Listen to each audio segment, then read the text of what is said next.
Hi viewers, Voice of Vasu Double Seven. This is my YouTube channel. Please watch and subscribe. Press the bell icon to get more videos. Telangana ముఖ్యమంత్రి రేవంత్ రెడ్డి గారు పరిపాలనలో కూడా దూసుకుపోతున్నట్టు కనిపిస్తుంది. Speed పెంచారు. అన్ని వ్యవస్థలపైన పట్టు సాధించి ముందుకు ఇదే విధంగా రాష్ట్రాన్ని అభివృద్ధి పదం లోపల నడిపించాలని చెప్పేసి తెలంగాణ ప్రజలు ఆశిస్తున్నారు. రీసెంట్గా భూముల యొక్క వాల్యూను పెంచడం ద్వారా తెలంగాణలో ఉన్నటువంటి రియల్ ఎస్టేట్ను బాగు చేద్దామని చెప్పేసి తన వంతు ప్రయత్నాన్ని చేస్తున్నాడు. ఎందుకంటే ఇప్పటికే పచ్చ మీడియా ఈ ఆంధ్ర పాలకులు తెలంగాణలో కూడా రియల్ భూమి లేదని రియాల్టర్లను బిల్డర్లను తమ వైపు తిప్పుకోవడానికి ప్రయత్నాలు సాగిస్తున్న విషయం తెలిసిందే కదా. ఇప్పుడు రెండు రాష్ట్రాల్లో కూడా కొత్త ప్రభుత్వాలు ఏర్పడినాయి. గురు శిష్యులు అక్కడ ముఖ్యమంత్రులు అయ్యారు కదా.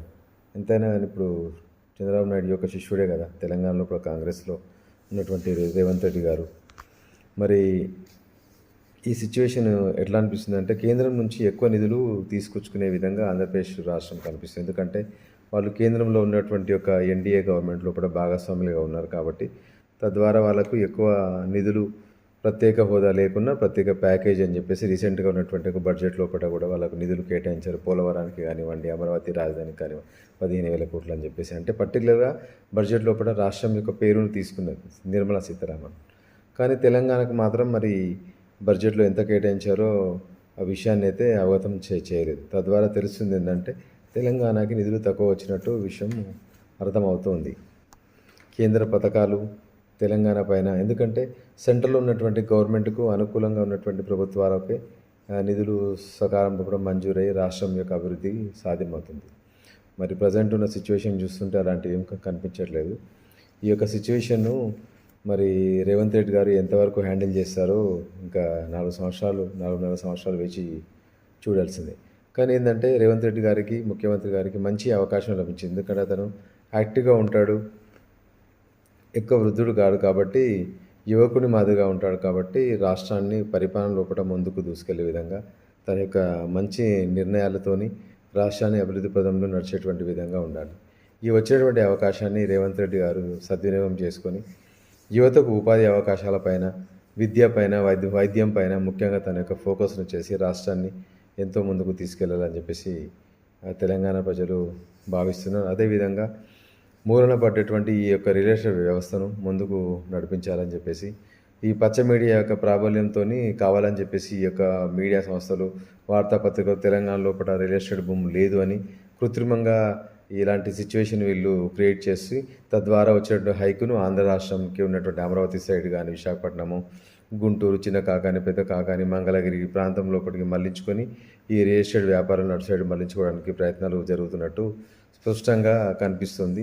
మరి ఇట్లాంటి వ్యవస్థలను అధిగమించి తెలంగాణ యొక్క ఆర్థిక అభివృద్ధి విధంగా ముందుకు నడిచే విధంగా తన యొక్క సత్వర నిర్ణయాలు తీసుకొని రాష్ట్రాన్ని పురోగతి సాధించాలని చెప్పేసి తెలంగాణ ప్రజలు అందరూ భావిస్తున్నారు. పరిపాలన లోపల స్పీడ్ అయితే పెంచారు. ఇప్పుడు ప్రజెంట్ రైతులకు రుణమాఫీ కానివ్వండి, ఇట్లాంటి కార్యక్రమాలతో ముందుకు దూసుకెళ్తూ ఉన్నారు. ముఖ్యంగా యువతకు ఉపాధి కల్పన లోపల ఒక ఎంప్లాయ్మెంట్ అనేది క్రియేట్ చేయాలి. ఎందుకంటే ఇప్పుడు ఉన్నటువంటి ప్రభుత్వ ఉద్యోగాలు అందరికీ సరిపోవు కదా.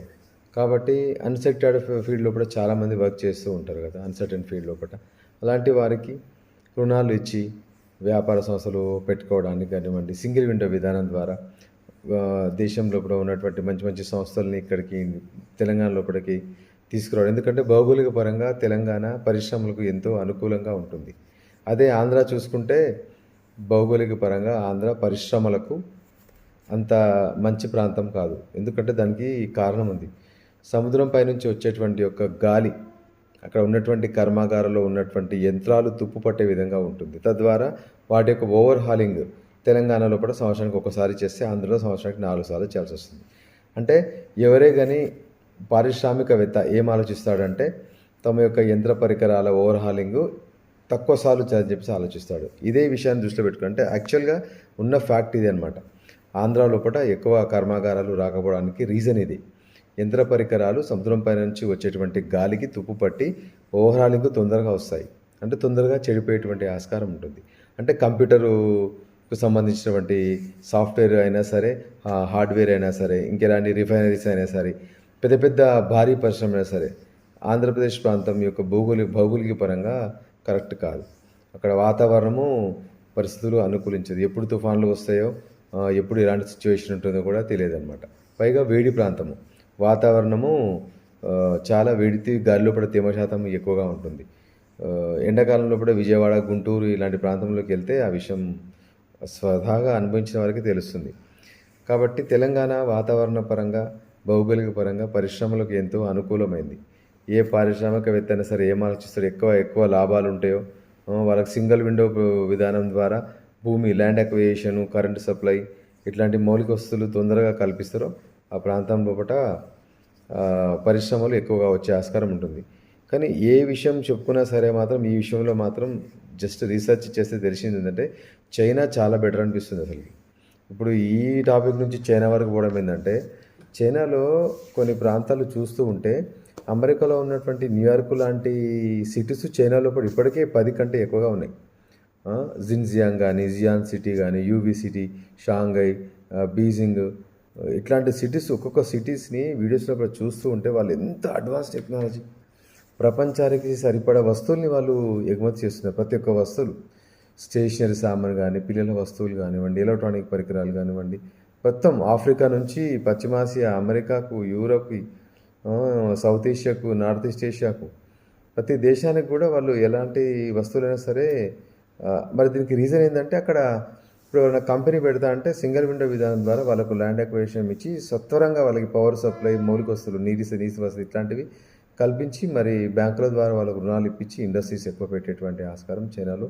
కమ్యూనిస్ట్ పార్టీ అయినా సరే కానీ ఈ విషయంలో మాత్రం ఎంతో ముందు చూపుతో వ్యవహరిస్తుంది.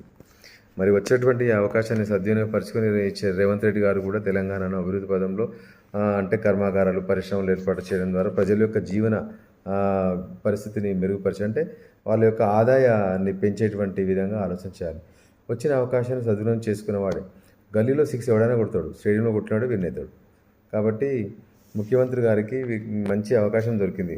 ఇప్పుడు ఎలాంటి మంత్రి పదవి చేయకుండా స్ట్రైట్గా డైరెక్ట్గా సీఎం పదవిలో కూర్చున్నాడు కదా. కాబట్టి షార్ప్గా మంచి నిర్ణయాలు తీసుకొని రాష్ట్రాన్ని అభివృద్ధి పదం చేస్తే ఆటోమేటిక్గా ప్రజల గుండెల్లో ఒకసారి ముద్రపడింది అనుకో, సెకండ్ టైం కూడా మళ్ళీ గెలిచేటువంటి అవకాశం ఉంటుంది. పార్టీలకు అతీతంగా రాష్ట్రాన్ని డెవలప్ చేయడం. 10 సంవత్సరాలు దొర పరిపాలనలో కూడా ఏం జరిగిన విషయం తెలిసిందే కదా. ఇరిగేషన్ ప్రాజెక్టులు అని చెప్పేసి కొన్ని వేల కోట్ల రూపాయలు జేబులో నింపుకొని పోయి హాయిగా ఇంట్లో కూర్చున్నాడు. వాళ్ళ తరాలకు కావాల్సినటువంటి సొమ్ము సంపాదించుకొని హాయిగా ఉన్నాడు. దొరమూల్యం ఏం తెలంగాణ ప్రజలే దోపిడీకి గురైనారు కదా.